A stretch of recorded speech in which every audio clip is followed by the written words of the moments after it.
said already and what you've heard already, but you know, a lot of it was covered on Zoom and in 3 different presentations, so I don't have a lot new to add, but it's really nice to see things in the context of what we're going to be dealing with the treatments. So just as a reminder, the question is, how does mesquite respond across an ecological gradient to herbicide, and also how do the desirable plants respond?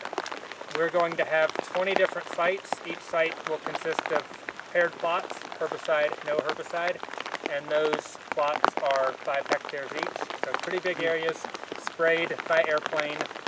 And I don't know how much you know about spraying herbicides, but I always find this amazing. We're spraying 4 gallons per acre. That's the rate of the spray, which you'd hardly think that would even get anything wet, but that's sort of the upper end of the rate too. So very small amounts of this herbicide, and it's extremely powerful stuff, and we'll probably start to see results within a month. So you'll start to see leaves curling up and falling off. So anyway, that's sort of the big picture of what we're trying to see.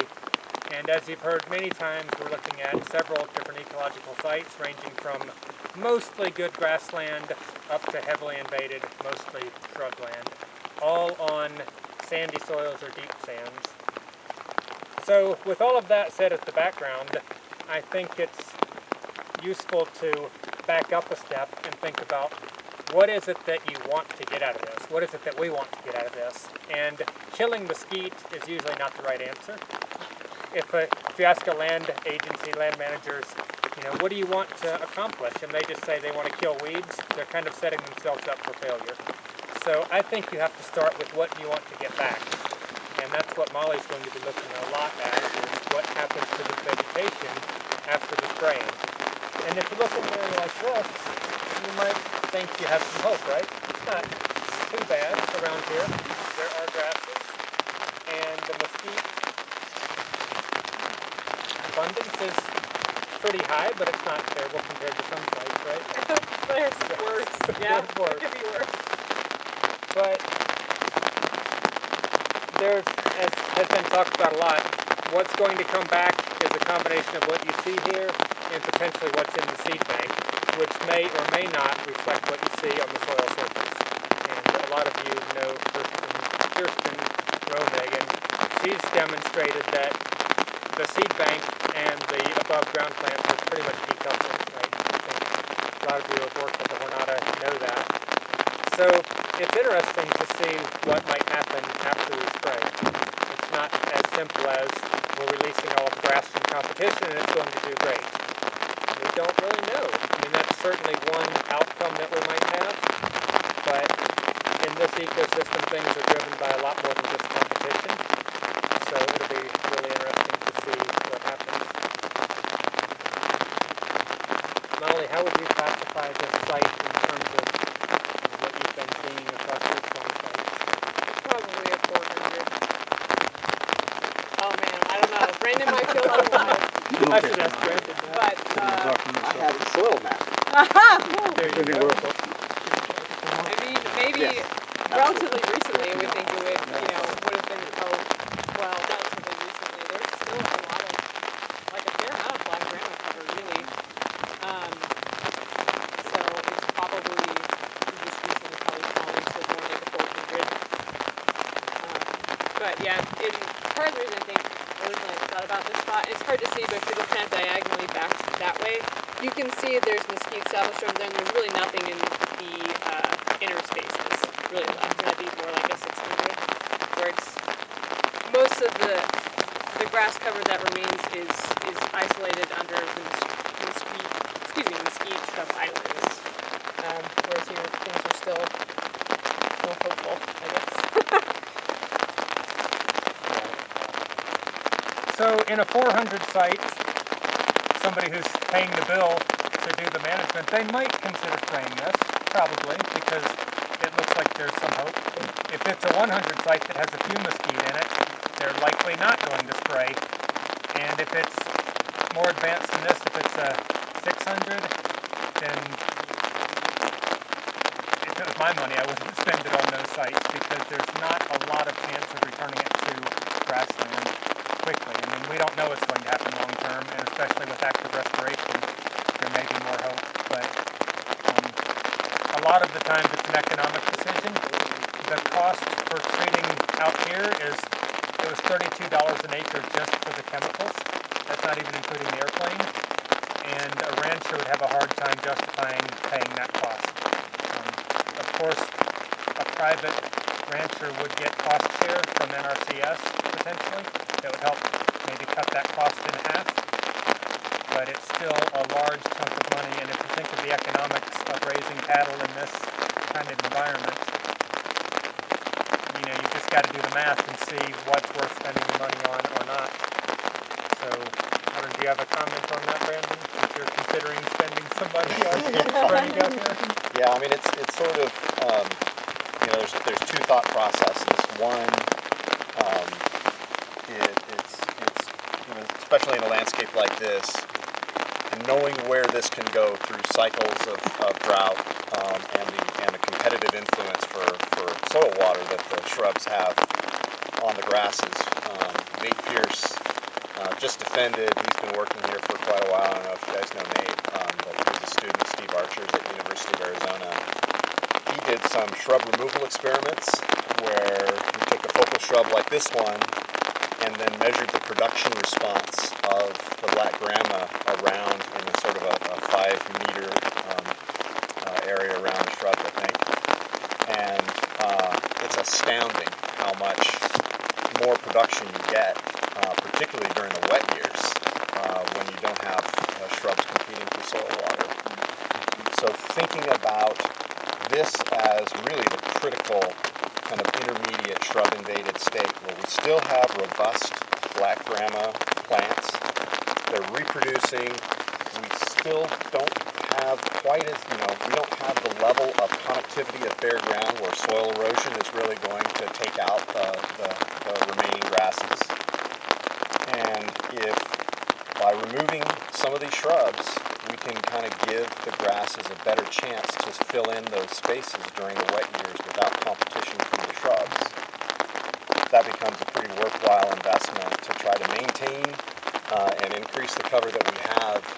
And I'm thinking about it, not only from a forage availability perspective, but also from a wildlife perspective, and then also from a control of soil erosion and air quality perspective.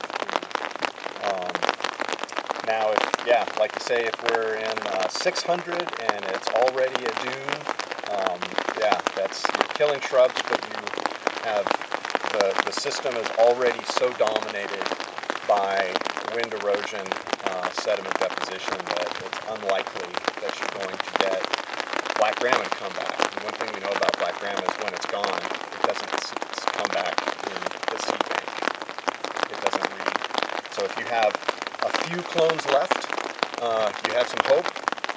And based upon another experiment we did, kind of put that at 3% foliar cover. If you're below 3% foliar cover, you usually have it in so many disparate, clumps that it can't really ever fill in when you're also dealing with a lot of bare ground. But the other thing that we could see, perhaps in another field trip, is areas of mesquite dune that have become colonized with other grasses. So sporobolus grasses and Muhlenbergia grasses have filled in some of these mesquite dunes. They've persisted, so they've established during a series of anomalous wet years from 2006 to 2009, and they've persisted through the drought, which is pretty remarkable. So this is really a reverse state change, because it was a mesquite dune with no grasses for decades before that.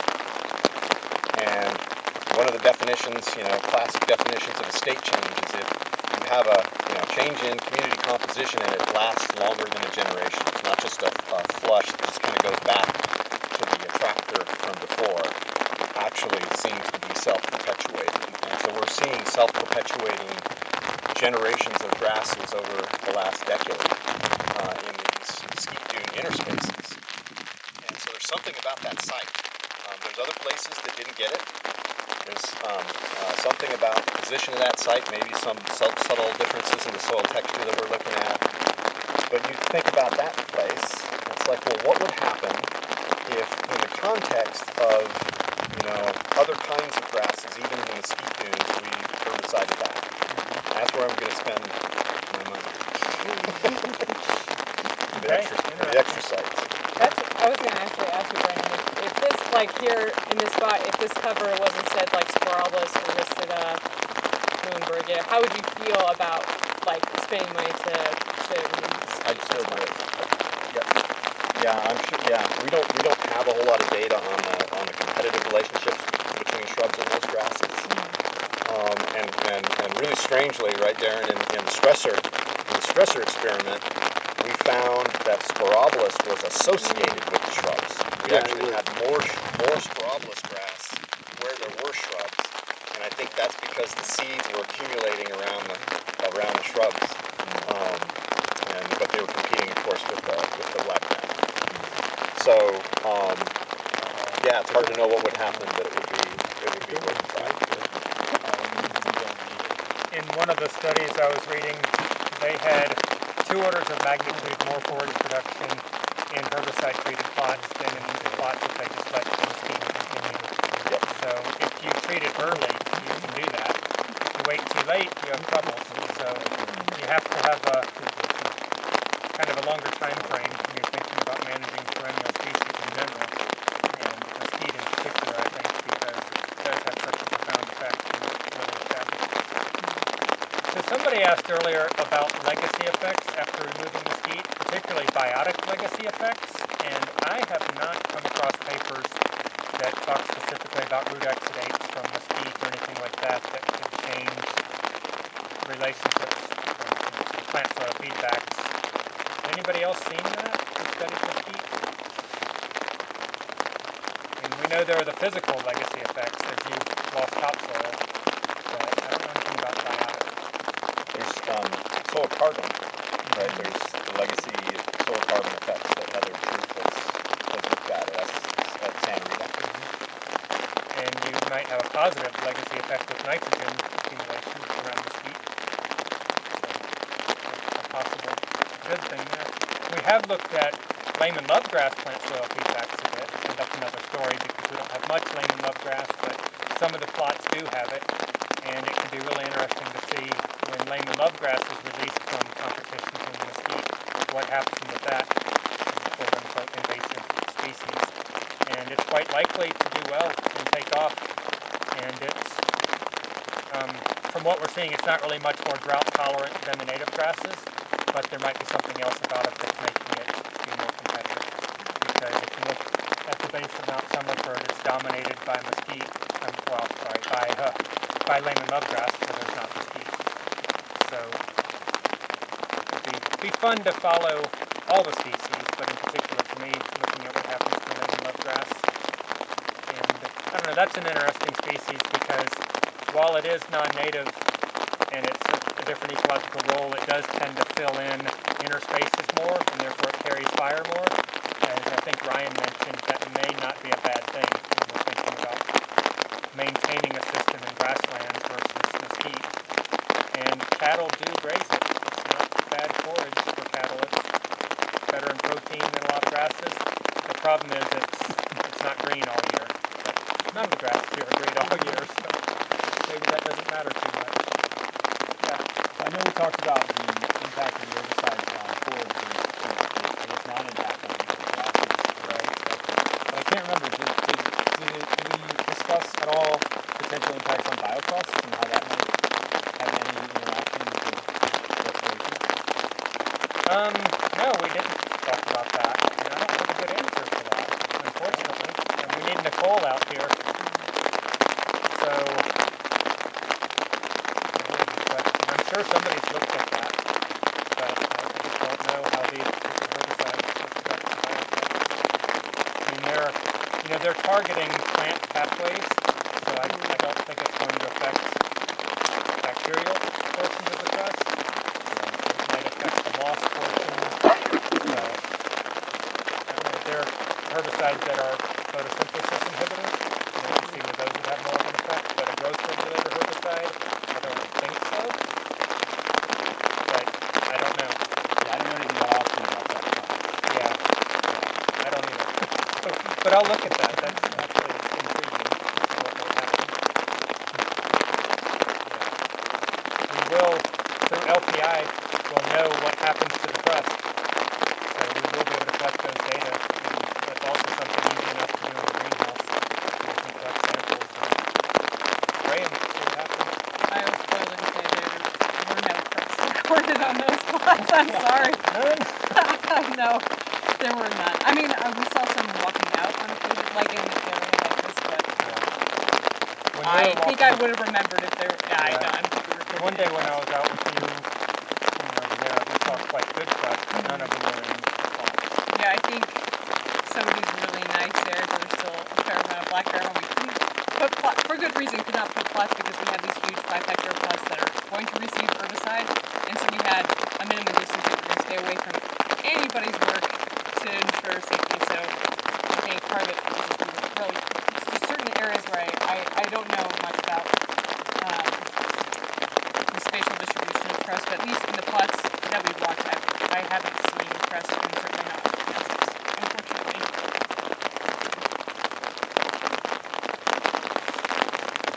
What other questions do people have? Mechanical rubbing, you keep kind of go out and practice.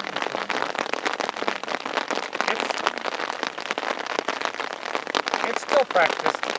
I don't know. I've seen it a lot in riparian areas, managing salt cedar and Russian olive and things like that. Wide scale on rangeland like this, I don't think it's used as much because it's highly destructive. So you're not only the plants you're targeting, but everything else. So yeah, I don't think that's used nearly as much as it was.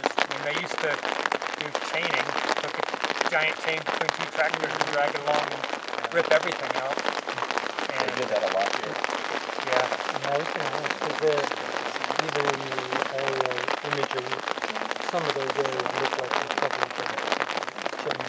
Yeah, and it tends to resprout and it's very expensive. Is there any, we look at the sort of, changing subject a little bit, we look at the alignment, alineation, if that's the right word, and call it wind, but is some of that potentially mechanical? No, you can, I mean, like down here, especially in the creosote bush, you can really see the sort of very linear kind of features, but everything that you're seeing that's kind of southwest, northeast, that's all kind of long-term alien soil development.